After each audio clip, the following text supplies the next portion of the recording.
Great to reconnect with beautiful musician, beautiful cat, Randy Haspel. Welcome back to the Jake Feinberg Show.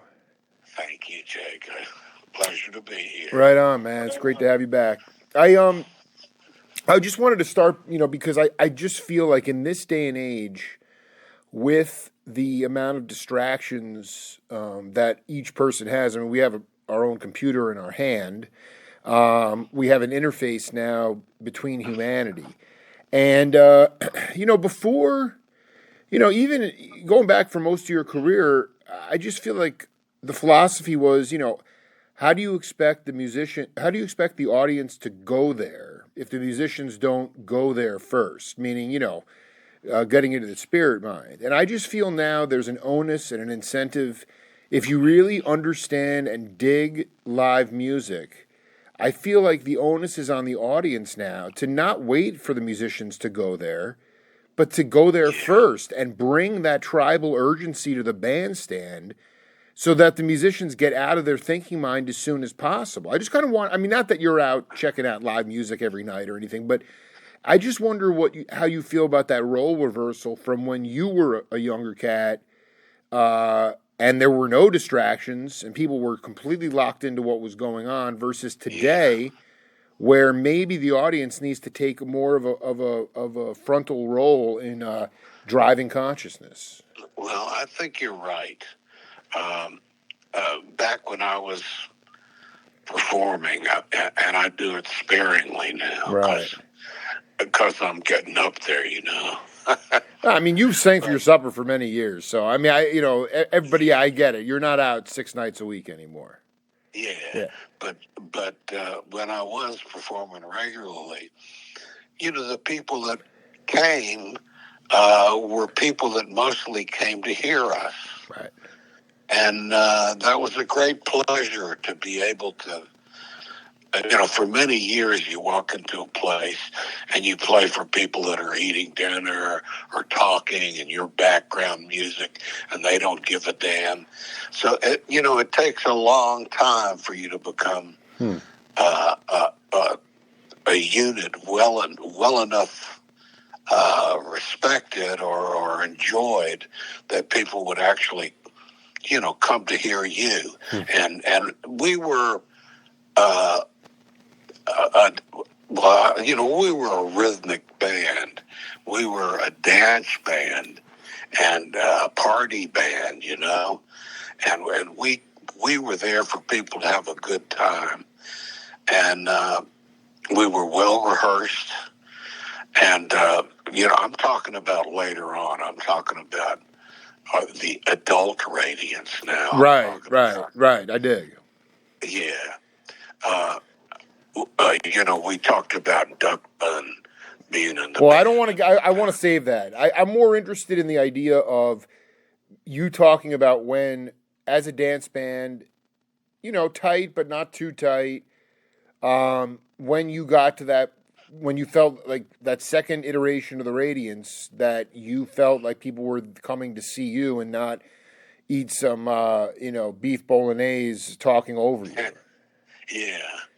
Well, I was just going to say that one time I asked Doug that sometimes I get distracted by drunks and, people that really aren't into it. And, I asked him about it. He said, look, man, I just get lost in the music. I love this stuff, man. I mean, that is such a Zen thing to say. I mean, that's the thing is that, I have a couple of whiskeys, but I'm not there to talk. I don't know. I remember when David Spinoza, great session guitar player and producer, in the mid-'70s, he started to hear people saying, oh, this is great music to talk over. And he's like, what the hell who would want to talk over music? And that was, how have you done your best, Randy, in your career? Because Duck is kind of, he's a little bit he's in, elevated territory. He's an iconic cat. But how have you learned to get out of your own way, and even if there are ancillary things that are supposedly ticking you off or throwing you off, you've learned not to block them out, but actually just to immerse yourself completely in the sound. Yeah, I took Duck's advice Yeah. and tried not to get distracted by what's going on outside or what's going on the stage. And I was lucky enough to work with some really great musicians. And, just stand there and listen to them solo or listen to the tightness of the band. That's what blocks out all the exterior noise. Now, you can't help it. Sometimes you're going to play in a rowdy place. Absolutely.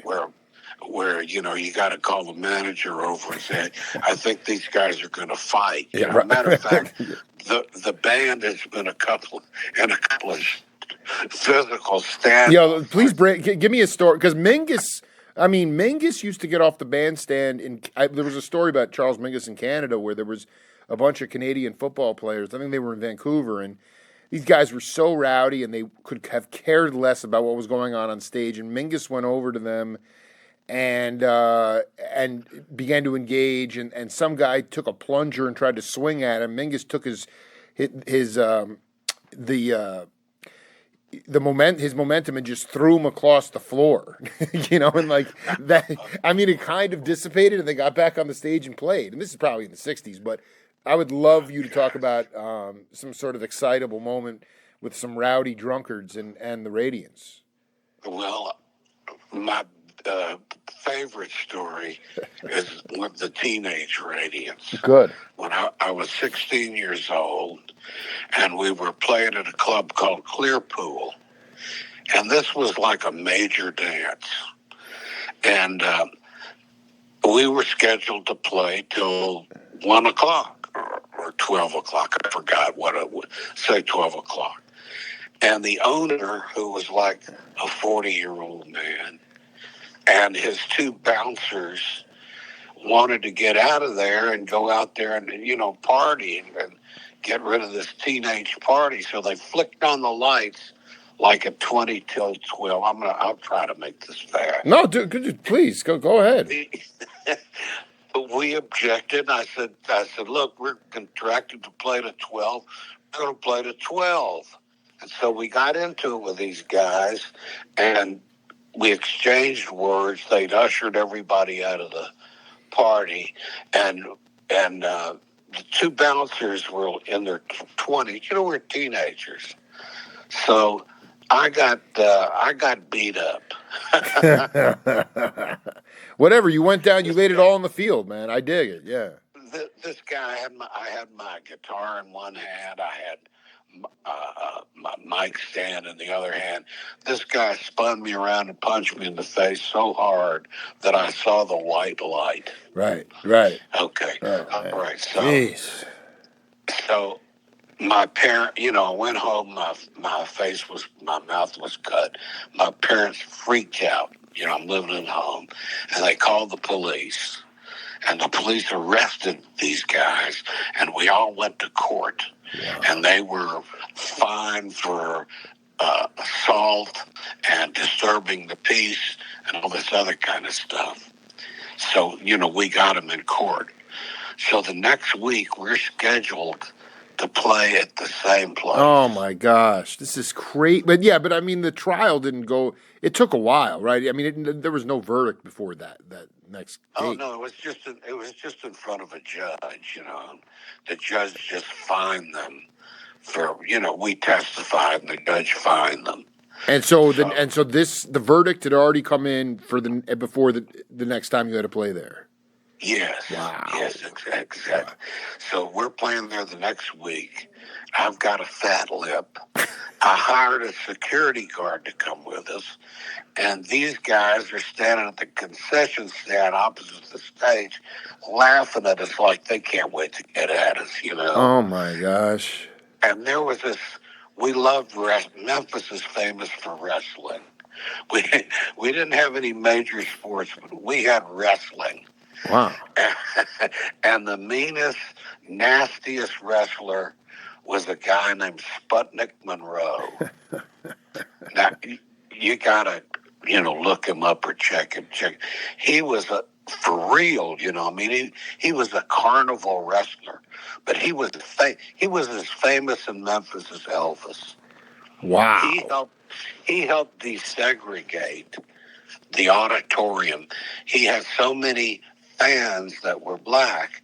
They used to make them all sit in the balcony. Right. And he had so many fans coming in, they couldn't fit in the balcony, and so they integrated the auditorium because of this guy, Sputnik Monroe. Oh my God, I got to check this cat out, man. Oh, he was the mean, vicious, nasty person. So, you know, we're playing, and these guys are looking at us like they want to get to us, and the door to the club bangs open, and here comes our manager with Sputnik Monroe in tow. We didn't know that our manager used to be president of the Sputnik Monroe fan club. Oh my gosh. So the place goes crazy. It's teenagers, all teenage dance. Sputnik gets on stage and he points at these guys. And, you know, this is a guy who weighs 225 pounds. He used to call himself 225 pounds of twisted steel and sex appeal. And he points to these guys. He says, I want to tell everybody something. He says, these boys, and he points at us. He says, these boys are Sputnik's boys. And if you mess with them, you're messing with Sputnik. And so the next morning, I get a phone call at 9 in the morning. My mother wakes me up. And she says, it's the manager, it's the owner of Clearpool. So I get on the phone and he says, I want to apologize. Wow. He said, we're so sorry this ever happened. And you boys are welcome to play at my club anytime. And please tell Mr. Monroe that, too, that you boys are welcome at any time. So from then on, I was one of Sputnik's boys. But I want to be clear. You didn't know your manager was going to do that. No. Right. That's awesome. That's an awesome story. Complete surprise to Wow. have this professional wrestler come to a teenage party and put the fear of God into these guys that beat me up when I was 16 years old. So that's my best. I mean, whatever. That's again, you've just been, you've been aligned with greatness in Memphis greatness your whole life. I wanted, something that escaped my memory. The first interview, I don't expect you to. I mean, you did lead a very unique. You had a very unique upbringing in Memphis, being Jewish, going to a Catholic school. Already having a formidable band, a garage band before the Beatles and all. But I'm just wondering when you got hip to when you realized, not that, you weren't playing bebop or jazz, but when I interviewed Charles Lloyd, he talked about Booker T. Washington High School. It was Booker T. Jones, David Porter, Harold Mayburn, George Coleman, and Charles Lloyd. Yeah. I mean, dude, that's some of the heaviest. I mean, and George Coleman is still alive today. Charles Lloyd is still alive today. Booker T. Jones. Yeah.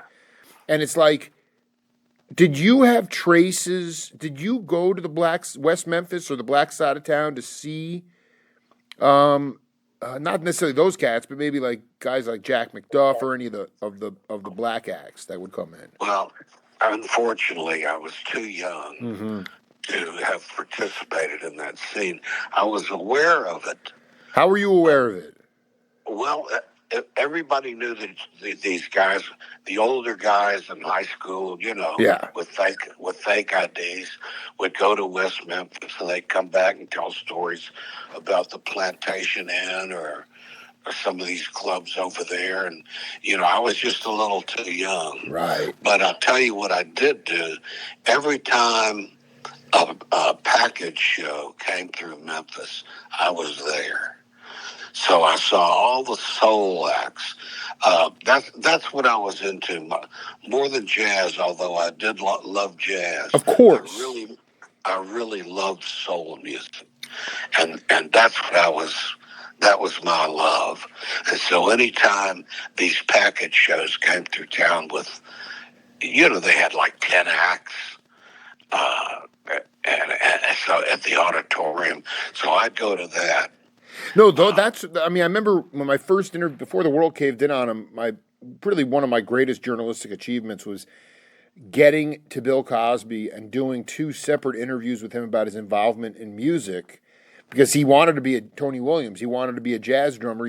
After his comedy gigs, he would go to the Village Gate and go check out Coltrane and Elvin, and he was a freak. And then he gave all these guys exposure. But he talked about going to, or just the credit that he gave to, Smokey Robinson, and we talked about Otis Redding before, but a lot of those bands, they'd have to change or put on makeup in the alleyway and then come on. They'd be playing the Chitlin circuit. It was like really grueling stuff, and yet there was a social consciousness or a social justice component to it as well.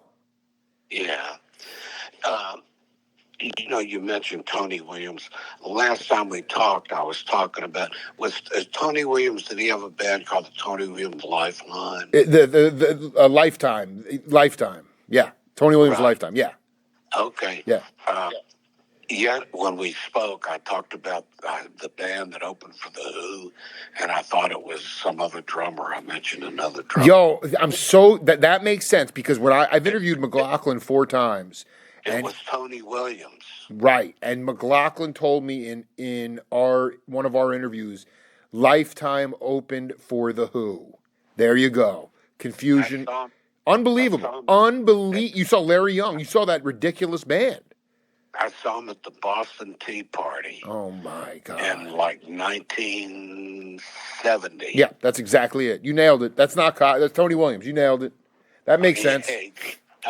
I want to read you this. You can just riff on this. Yeah, go ahead. You mentioned Charles Lloyd. I saw him not too long ago, and it was a wonderful show. I get pissed off sometimes at an audience that can't pay attention or is noisy, but this was beautiful. This show was beautiful, and he's terrific. No question about it. And he's talking about all these musicians that came out of these black high schools. They had great music programs. Holy shit. Yeah. Jimmy Lunsford came out of there. Yeah. Yeah, Jimmy Lunsford came out of it, and Andrew Love came out of there. Wow. And so they had, but in the white high schools, there was a high school, Messick High School, and this is where the guys from the Marquis came from, and later became Booker T and the MGs. That's where Cropper and Duck came from. Messick, they had this wonderful musical program too, and it's a shame that when I got to put together. Well, go ahead. Let's go. No. Go, keep going. Keep riffing. Well, I was just going to say that I saw that they had. Gosh, who was it? George Wein. How do you pronounce? Yeah, that's Newport Jazz All Stars. That's it. George. Yeah. He brought them to Memphis. Holy shit! And I got to see some of the best jazz. And like I saw Nina Simone, just wonderful. Like Stan Getz or Dizzy Gillespie or Yeah, stuff like that. He brought this, and he brought wow. What's her name that sang Roberta Flack? Oh my gosh, dude. But yeah, just all stars that he brought through, and then when the Lafayette's Music Room opened in Overton Square, I got to see Chick Corea. Oh my God! Well, you got back to Memphis right at the. I mean, there were some long roads and high mountains for you between New York, Knoxville, and returning to Memphis. But when you got back there, the earliest iterations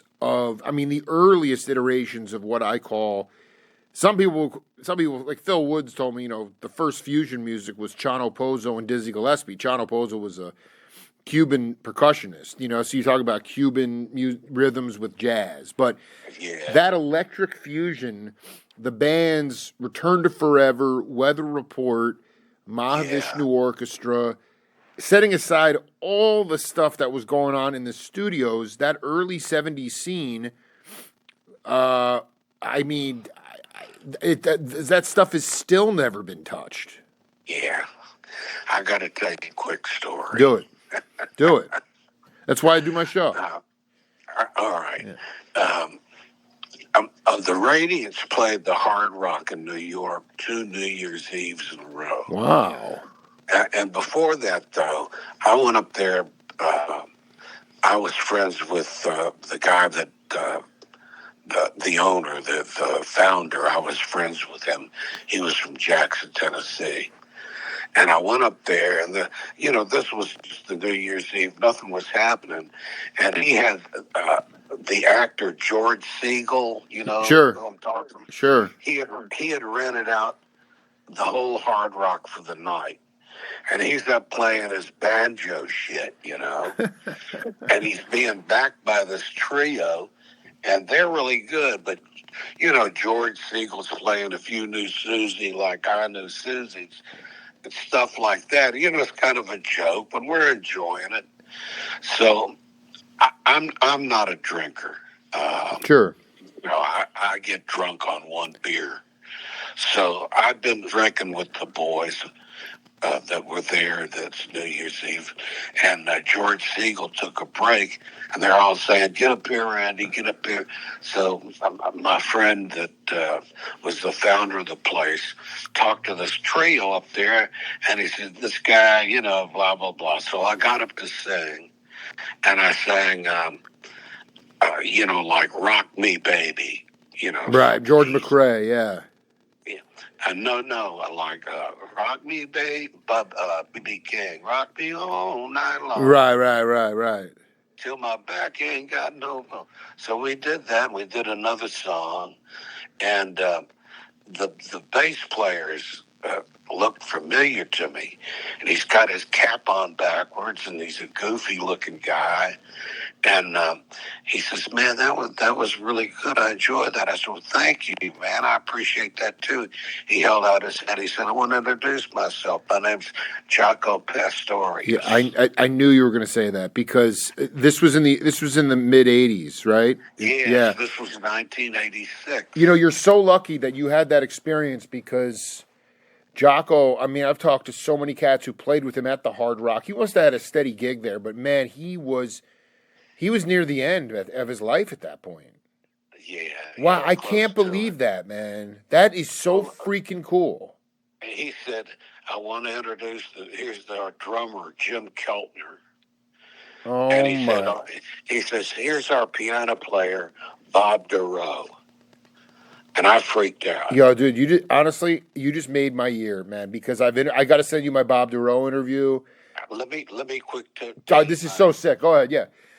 So I went over to Bob DeRoe, and my sax player, his name is Jim Spake, great sax player. Yeah. Still plays around Memphis. He's the ace sax player here now. I got to get to that cat immediately. He turned me on to Bob DeRoe, and I listened to Yardbird Suite and all that. God. And so I went over to him. I said, "Mr. DeRoe, I want to tell you it's a pleasure to meet you." I said, "People in Memphis," I said, "we know who you are, man. We know who you are." And he put his arm around my waist, and he said, "How'd you like to get to know me better?"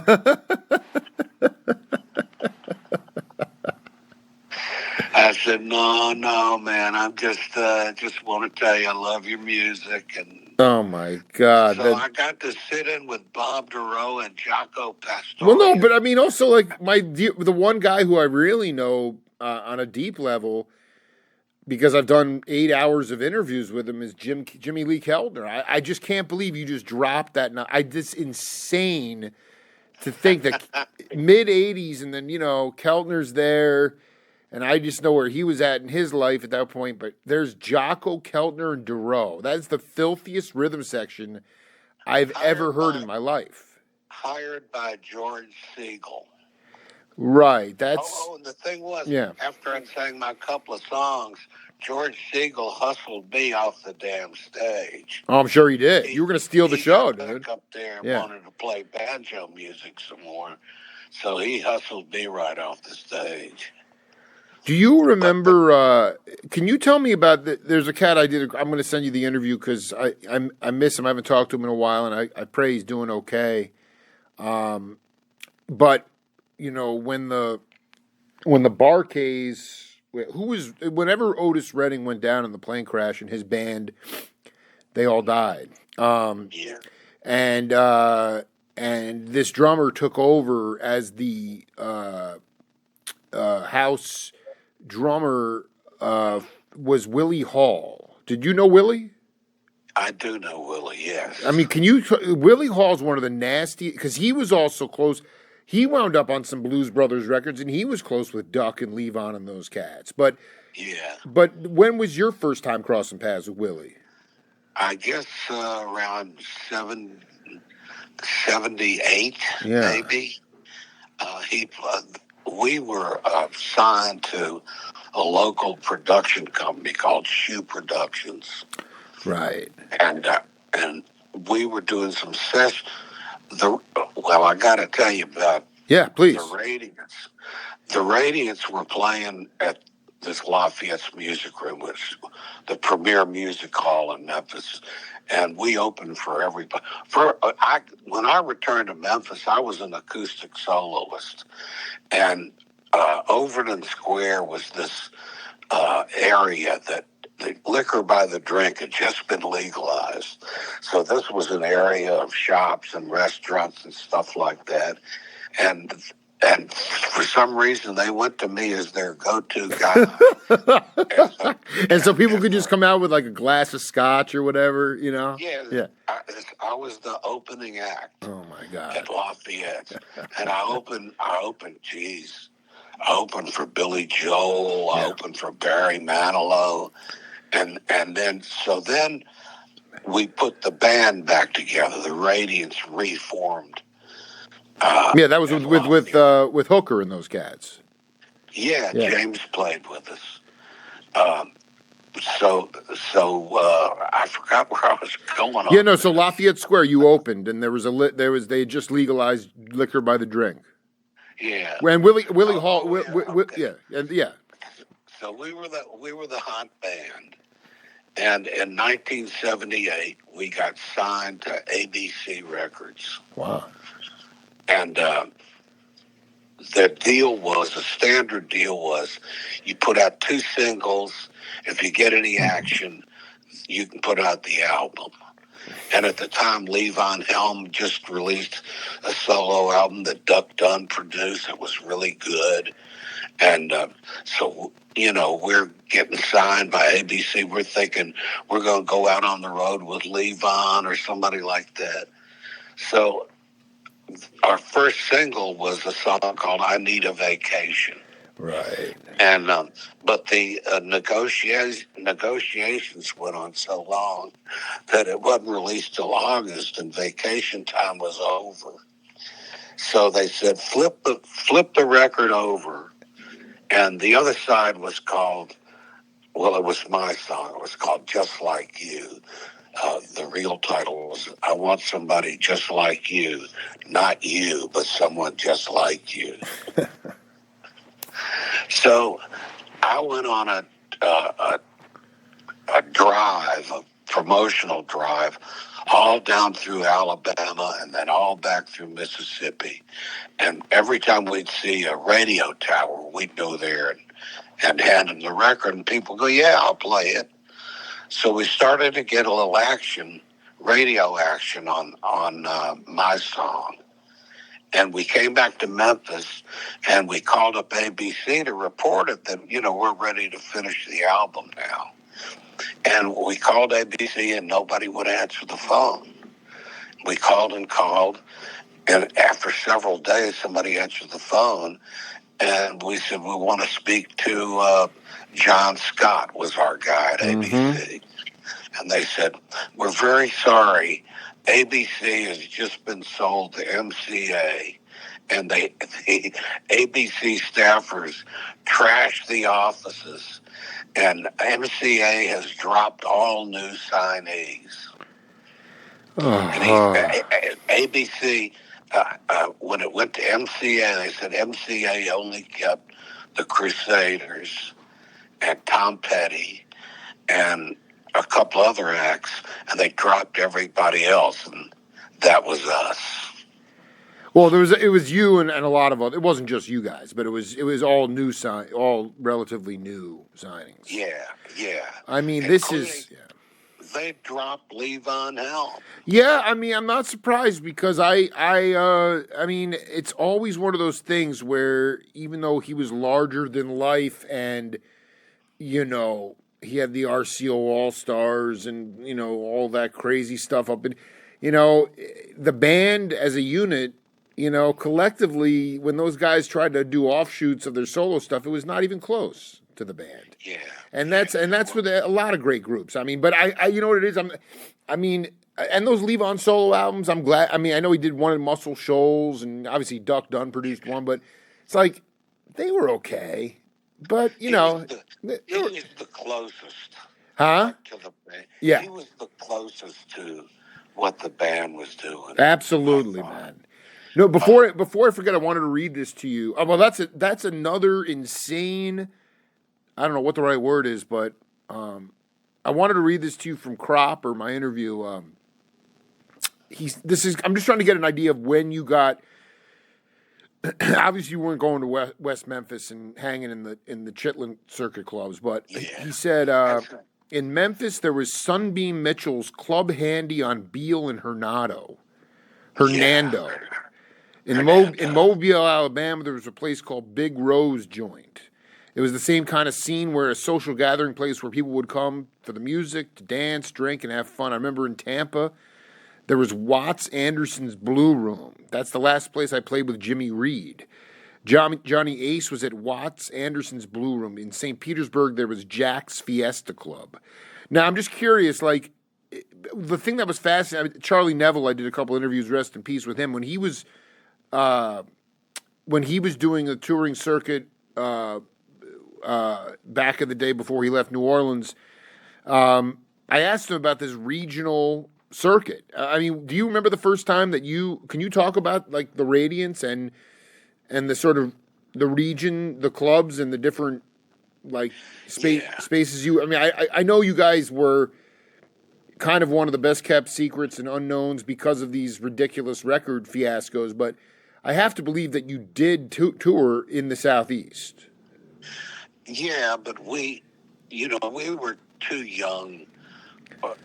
When we were too young to do the Chitlin circuit. Sure. That was sort of over by the time that we. Right. You were doing more like Howard. Like, were you doing like Howard Johnson's or like just bars or club? What were you playing?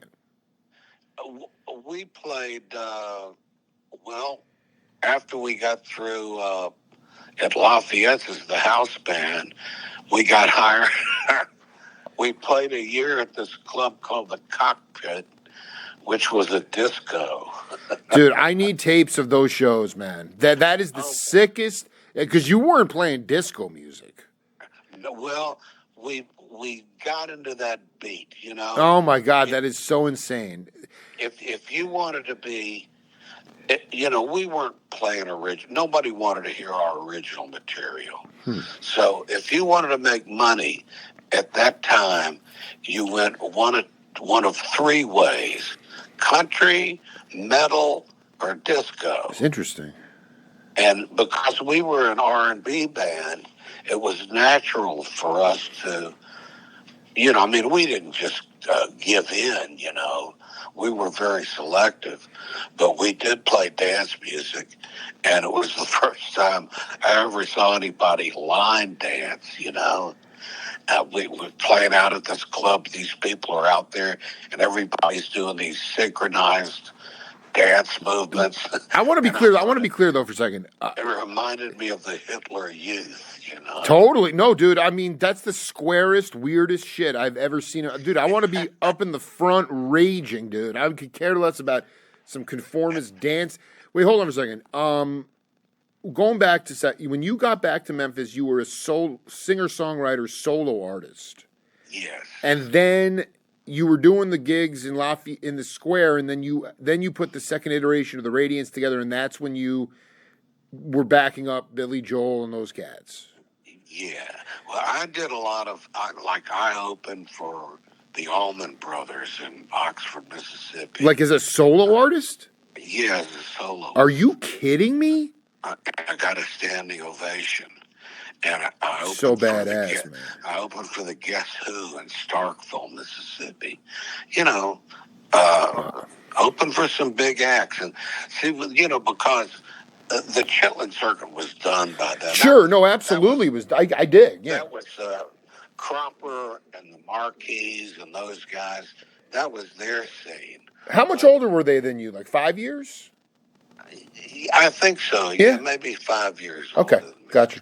It's like another generation. No, I did. You're totally right. I'm loving this perspective. But yeah, they broke through first, but in the mid '60s, we were like adjacent to what was going on at Stax.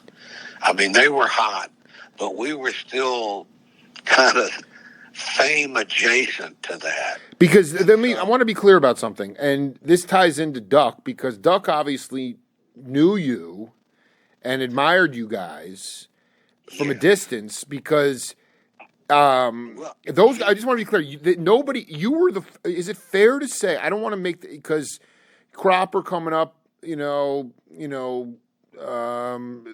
wasn't in the Five Royales, but that was more like R&B. Were you guys the first garage band of Memphis? No, not at all. Not at all. Okay, so but still, you were adjacent to that Stax scene in the mid '60s. Yeah. And you mentioned David Porter. Yeah, please. Break that down. Well, David, I don't know how I got to know him, but I went to his wedding, and he introduced me to Isaac Hayes. Oh my God, this is so great. And this is the first time I'd met Isaac, and he said, you know Randy from Randy and the Radiants? And he went, oh yeah, man, I remember y'all, so while whoa, dude, Ike Hayes had his eye on you guys, dude. I love that. Well, it's because while Stax was hot, right, we were hot, we were like, and so this is where the integration of the bands started taking place. And we found a group. We modeled ourselves, the first garage band was Tommy Burke and the Counts. And they were great. They did a version of Stormy Weather that people in Memphis still talk about today. It's on YouTube. Anyway, Tommy and them started. They were old enough to know about these groups in West Memphis, like the Avantis. Oh my God, this is what I wanted. This is where it's at. These are the cats. Yeah. The Avantis did the original "Keep on Dancing." By the Gentrys, or later done by the... Right. But I mean, well, because there's always somebody that predates somebody else, because, in Oakland, everybody just, you think of Godfather of Funk or Soul was James Brown and the Flames. In fact, there was a guy that predated him called Johnny Talbot and the Thangs. Who was out of Oakland. Bill Graham used to put them on bills. He was playing funk before James Brown even came into the lexicon. Yeah. And then about guys like Escarita. I'm just saying, in every town. Little Richard. Oh my God. Yeah. But Tommy, what I was saying is these guys were playing teenage dances, but with black vocal groups that would be special attractions. And this is when integration of music started to really take place. And we found a group. A guy approached me. He had a group called the Premiers, and they later recorded for Stax. But we started playing gigs around town with the premieres, and they were fantastic. And, like for $75, you could get the Radiance, and for an extra $40, you could get the Radiance of the premieres. And but you were not playing in the ghettos. You were playing like what kind of like teenage dances. It's incredible. It's incredible that you guys, and you're telling me that there was in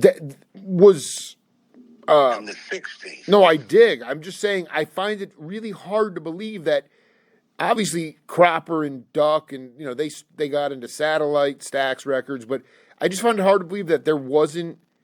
You know what it was? I mean, the Vietnam War took away an older generation and allowed you guys to fill that void, because I just cannot believe there wouldn't have been a 20-something band that would have been, or their peers, that would have been as hot, I mean, not to take anything away from the Radiance. I'm sure you guys were ridiculous, but it's amazing to me that you stood out even though you were a different generation. Yeah.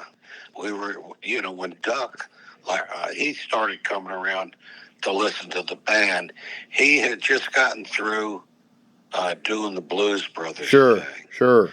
And so he was coming to hear us play, and we weren't doing we weren't doing the Stax Vault Review, but we played Stax songs in our sets, Little Johnny Taylor and stuff like that. Oh, absolutely. And but we avoided the overplayed stuff. But Duck would come to hear us, and our bass player, his wife was moving to Texas. So I'm standing there, and I told Duck, I said, we got to find a bass player. And Duck said, I'm not busy. No, I think I read your blog. He said, what about me? Yeah.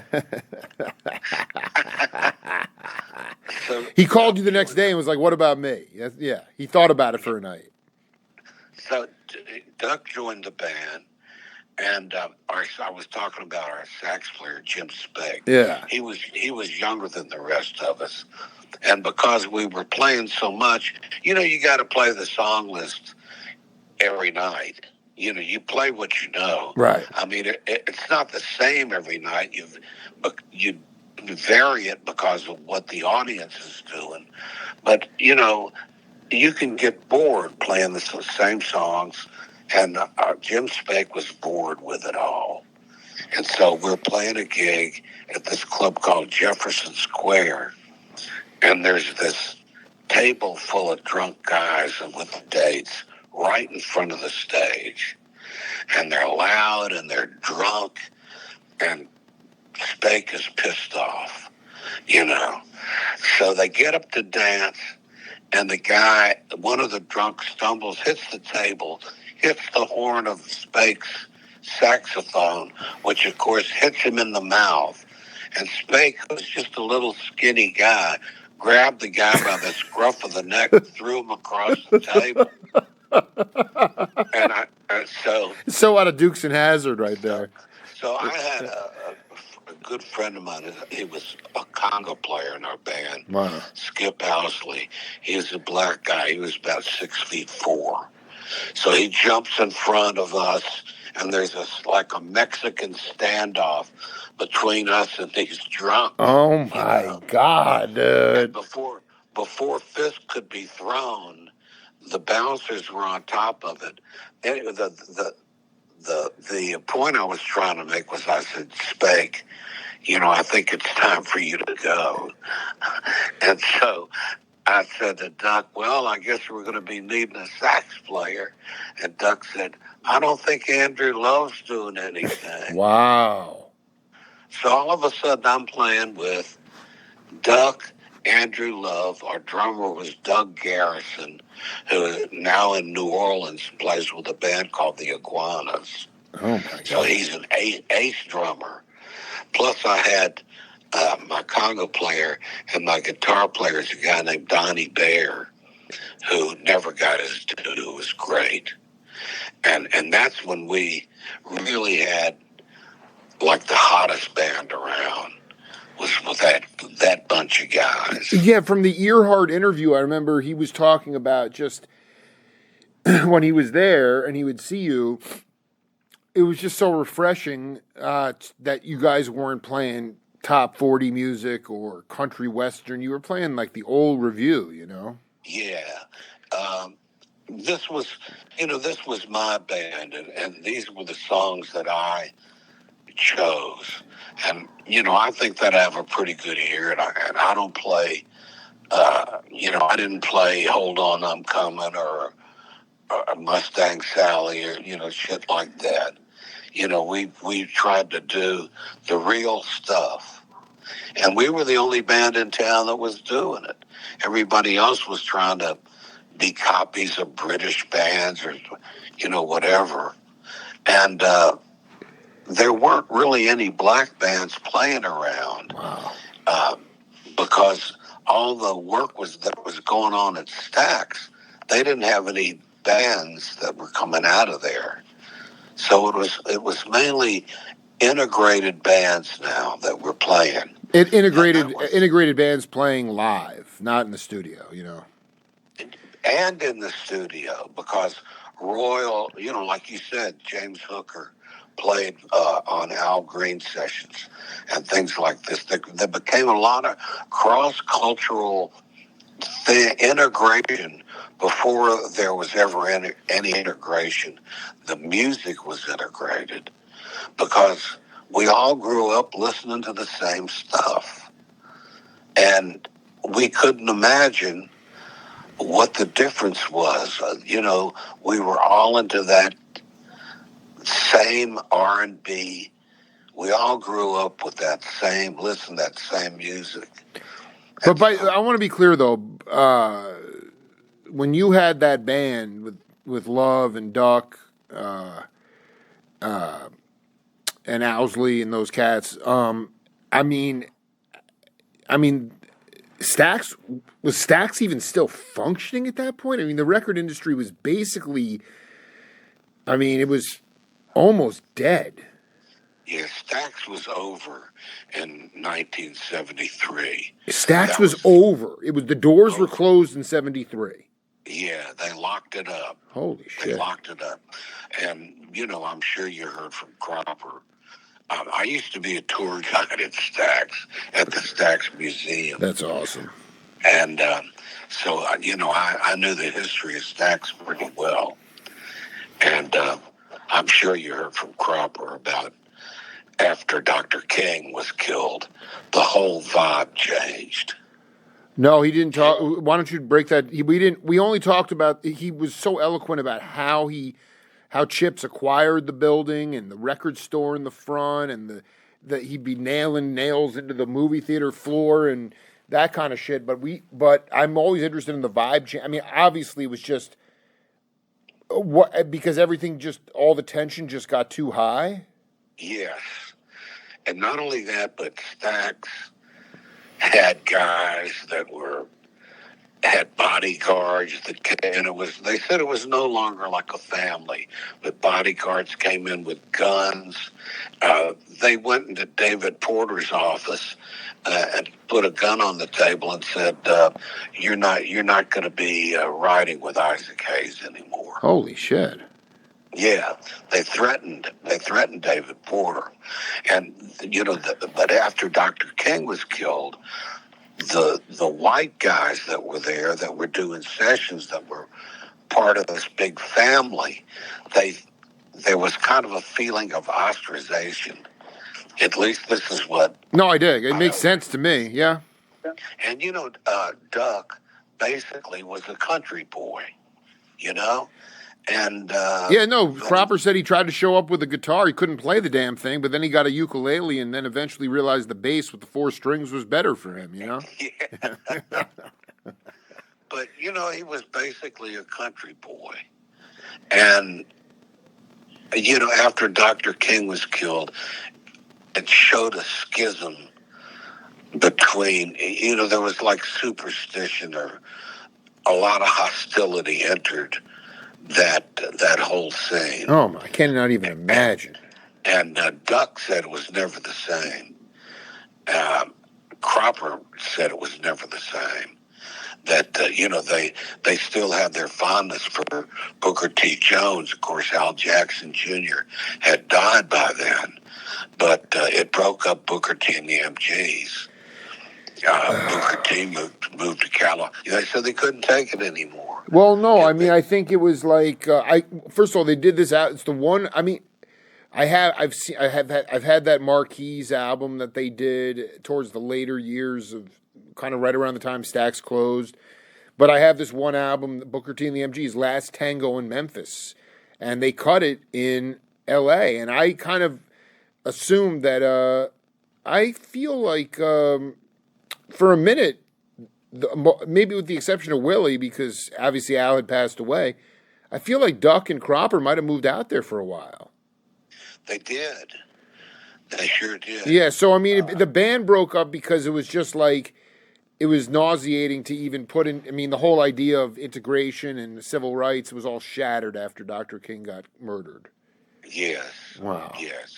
It was just hard to live in that climate in the South again. You know, like L.A. is still, at that time especially, was still brimming with hope and, you know, a lot of progressive. I mean, that's what the Crusaders were. The Crusaders were, you know, a lot of them were in the wards in Texas and Houston, and they got in the car and drove to California and became the Jazz Crusaders. So, you know, and I understand, like,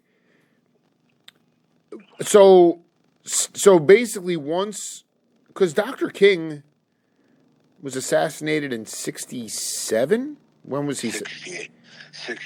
Okay, so 1968, Stax hung on for 5 more years, basically, and then their doors shuttered. And then, like, they had like a little renaissance after that, you know, with Isaac and Hot Buttered Soul. Oh my God, dude, that shit was out of control. I remember the Bee Gees freaking out. I bet you must have been doing Bee Gees tunes in that disco club. I think we did Nights on Broadway. Yeah, you know, because I remember Willie telling me the story, his great story about the Bee Gees. They were in Atlanta he was in Atlanta with Isaac Hayes, and the Bee Gees were backstage after the gig, and they were just like fawning over Isaac Hayes, and they were talking about this one song on one of those early '70s Renaissance tunes, and the sound that he got on there was some sound, and they're like, you know, Isaac, we just bought this 6-figure soundboard with all this stuff in it, and we cannot figure out how you made that sound, man. And he's like, a microphone fell off the monitor. You know, and that, you know, just is like, you know, that's why it sounds like that. And they were like, wow, you know, it's just like so, you're right, though. And I think actually, even though some of his best work, David Porter's best work, was in the early 70s. Yeah. So there was a little bit of a renaissance there. Did anything in the mids? Did anything was there anything, even not coming up to the level of Stax, but was there any kind of recording industry left in Memphis in the mid to late 70s? Yeah. Chips Moment had American Studios. And they put out, you know, like Dusty in Memphis and Dusty Springfield, right? Yeah, Dionne Warwick recorded there. Right, Billy Eckstein came down there. Yeah. And our thing, Shoe Productions, I got to tell you, but we signed, you know, after the ABC contract fell apart. Right. The Radiant started to fracture. And we had, you know, like I said, when we had the reformed Radiants, we had the nucleus of the original group. And our original sax player was a guy named Billy Slays. And he went into the military and he ended up in Valdosta, Georgia, playing in a band called the Jets. And they came up to Memphis to play. And I thought, man, you know, this would be great if we got Bill Slays back in the Radiants. And he said he wasn't going to come unless he could bring their lead singer with him. And their lead singer was Mickey Thomas. Wow. You know about Sure, yeah. All right, so Mickey Thomas joined. I voted against it because it was going to cut into the songs I got to sing, but Mickey Thomas and Bill Slays joined the Radiants. So we went on tour. We're on tour in Atlanta, and they booked us into a club called the Stone Pony South. And we're playing our R&B, and nobody's there. It's a heavy metal club. Oh my God! I would have been there. So we got fired, and so we're stranded in Atlanta. And Mickey got the call from Elvin Bishop to come to San Francisco. Wow. He had made that contact before he got together with us, so he went out there. But then our sax player went out there too, and then we had this girl that sang with us sometimes. She went out there too, and my partner Bob Simon went out there too. So what it turned out to be was Elvin Bishop and the Radiants. You know, basically Elvin Bishop rated our band. What year was that? 70, 76, 77? 78.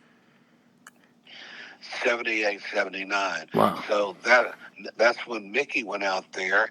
Mickey and Rennie, our girl singer, they sang "Fooled Around and Fell in Love," and Bill Slays played sax.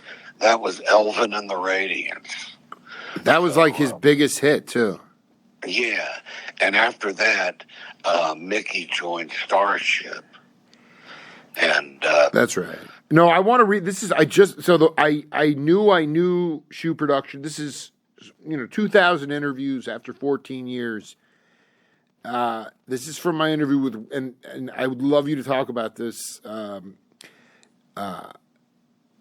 You were signed to Shoe Productions, or you were involved in that company? No, we were signed to Shoe.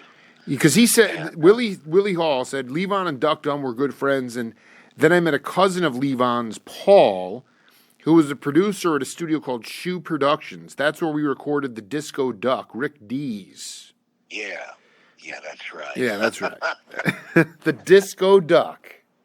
Well, the funny thing is... Yeah. Hold on 1 second. Yeah. I was just getting a sip of water. Yeah.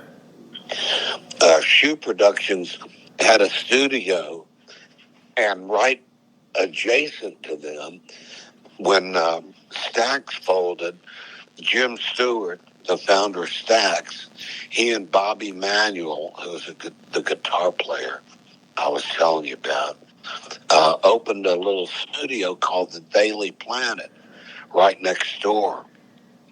And it was really a good-looking studio, too. And that's where they did Disco Duck in that studio. So I was, like, present for a lot. I believe you were. So wait, let's just, before, we're going to do set 3, because we've been cooking for another hour here, but we've gotten through the 70s. I got to tell you about Rick Dees before we go on. Absolutely. Oh, go ahead, please. He got hired to do a Valentine's show at Disney World in Orlando, and he had no band, so he came to us, and so it was Rick Dees and the Cast of Idiots, and so he got the Radiants, and we all went down to Orlando to be the Cast of Idiots and play Disco Duck behind Rick Dees. Oh my God, this is insane. And so he was booked for 2 nights, and he told an off-color joke. It wasn't really that bad of a joke. I get it. Yeah, but it was offensive to someone, yeah. Yeah, he said, marriage is like a hot bath. After a while, it's not so hot. That was considered racy in 78, yeah. 79. They fired him for that. Wait, was he on a residency there, or was it just like a 3-night gig, or what was it? It was a 2-night gig of Valentine's weekend, and they fired him.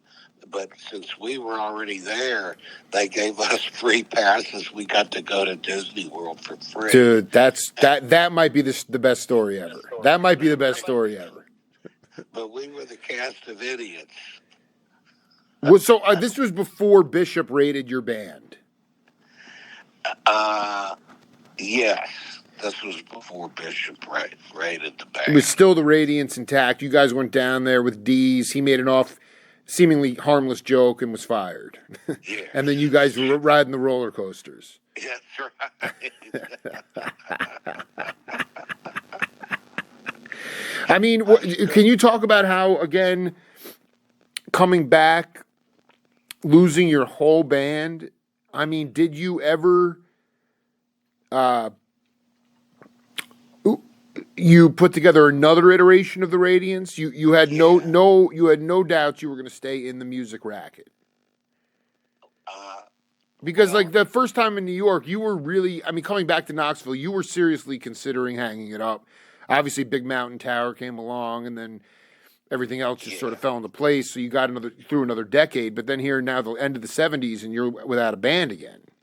Yeah, I was considering hanging it up again. And my drummer, Mike Gardner, who ended up playing with Jimmy Buffett. Yo, is he still around, Gardner? No, he passed away. Yeah, because I noticed he was your drummer from the beginning of the Radiance. That's right. Yeah. He was our original drummer. Wow. So he and the bass player just came to me and said, "Come on, let's play some gigs." I said, "You know what am I going to do? I can't play lead." He said, "You play chords and sing." So we started doing that, and from that, I put a band together that was my band. And well, that's when Duck came along. That's right. That's right. The Poplar Lounge. Was he right about that? Was that the name of the lounge? No. We played at a club called Louis. He probably came to see it as a club called Jefferson Square. Yeah, no, I'm thinking about Earhart in that story. He said, yeah, he said whatever that. So, so basically, Gardner, they pulled you out of the depths and said, let's just play, and then you put together a Haspel group. No more Radiance. Well, we call it in order to get our bookings, I mean, the name The Radiance was well known. So, we just said, what the hell? We're The Radiance again. I did. Okay, so okay, that's cool. And then you even though you had a big name or you were well known in order to get booked, you were not able.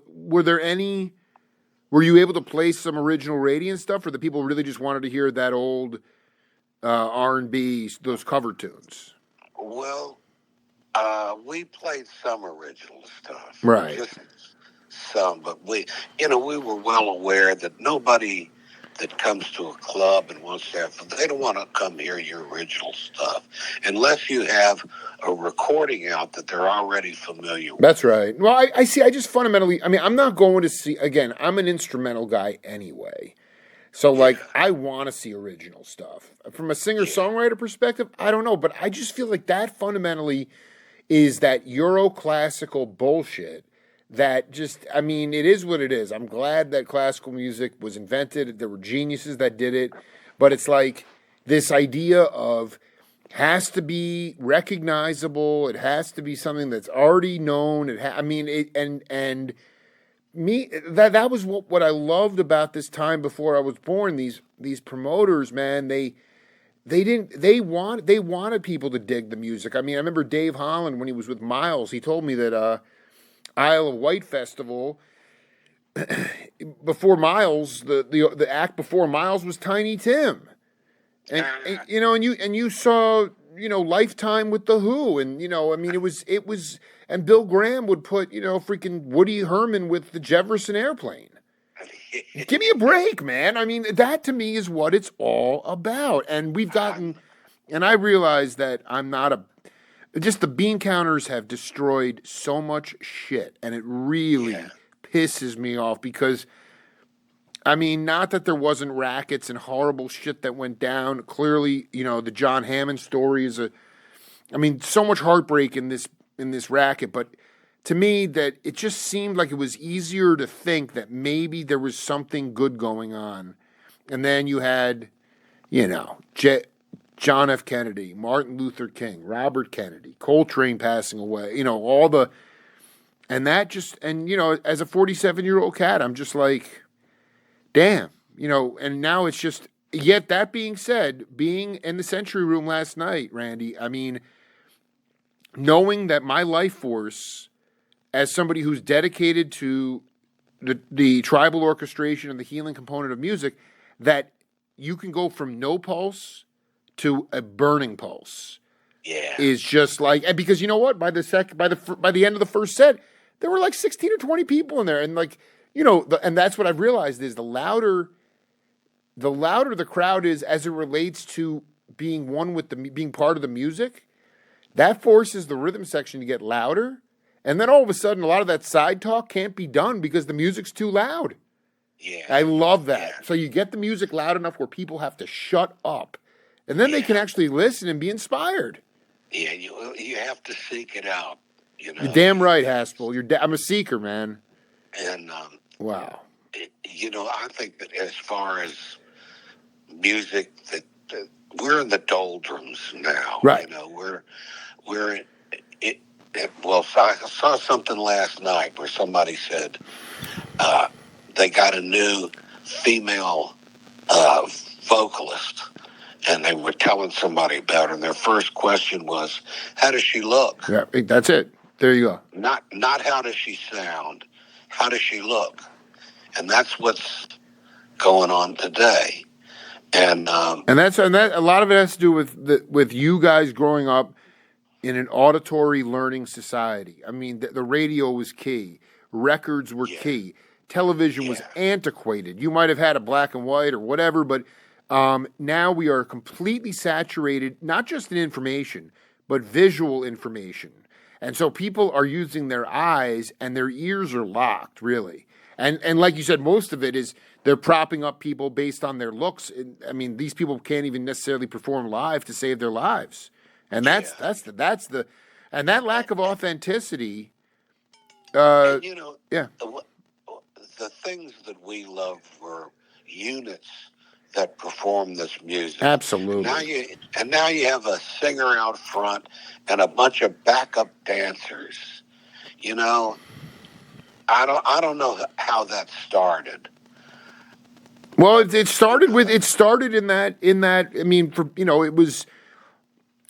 I mean, I agree with you. The accompanists in all forms of music used to be completely appreciated and highlighted, and now they're just pushed. The instrumental part of music has almost been like, oh, nobody can, and nobody will come pay to see someone shredding. The idea of the iconic nature of our society, the celebritization of our society has just, Chris Christopherson was a freaking Rhodes Scholar working in Louisiana. That was what I was going to say. Before I let you go, and said too, you've ever crossed paths with Norbert Putnam? No, I didn't. I know who Norbert is, and he discovered. We did 2 cosmic interviews, and he discovered Chris Christopherson, who was throwing away cigarette ashtrays that were full in Nashville, and then flying and working on oil rigs in New Orleans. So many of these guys were. As Levon was like that, Duck. I mean, they were so humble, and they were such beautiful people. The vibe was just already so intoxicating, and the music was just so great. And now you have one celebrity at the front, a whole entourage to block them off. They're not even accessible, and people are left to just whatever. I don't know. I mean, all I'm saying is, that being said, there's still so much incredible conceptual music going on, but how you monetize it in this doldrum era, I don't have the answer for that. Well, I don't know if I told you that I spent most of the 80s in Nashville. I moved to Nashville. Well, no, let's pick up part 3 with that.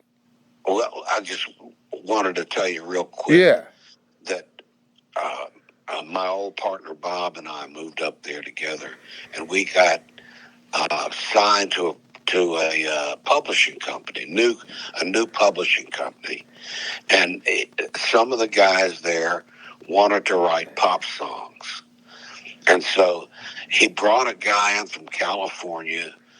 The president of this company was a guy named Dave Burgess, who was in the original Champs, who did Tequila, Right. and he worked for Gene Autry. Wow. So he brings this guy in from California, and this guy says, I'm going to play you something that is the future of popular music. And he puts on Like a Virgin by Madonna. That's it. And we looked at each other and we said, if this is the future of pop music, we're in fucking trouble. And he was right. Yeah, he was right. And, out of my experience in Nashville, I did get a George Jones cut out of it. And, he's like the Elvis of country music. So I did do that. But, I just was never really into country music. My heart wasn't in it. And, I did okay. But, we had to come back home and chased another music offer. But I was 9 years in Nashville. All right, well, how about you want to pick this up maybe tomorrow or Wednesday? How about Wednesday? Let's do Wednesday, and we can do it at the same time. And we'll, I think after 3, we might be getting somewhere after 3. Okay. All right, but I'm gonna release the first 2 episodes, okay, as 2 different sets, and I'll send you those links when they go up. Oh, good. I appreciate it. Absolutely, man. No, this is very, very important, man. I could tell right away that you were somewhere in the right place at the right time. And you were for, quite frankly, probably 3 decades, and, but we'll break down the 80s tomorrow. It got very dark already and, on all levels. But this was a ball, man. So we'll do it again. All right. I enjoyed talking with you, Jay. I appreciate you, Randy. All right. I'll speak to you later. Be cool, man. All right. Bye-bye. Later, man.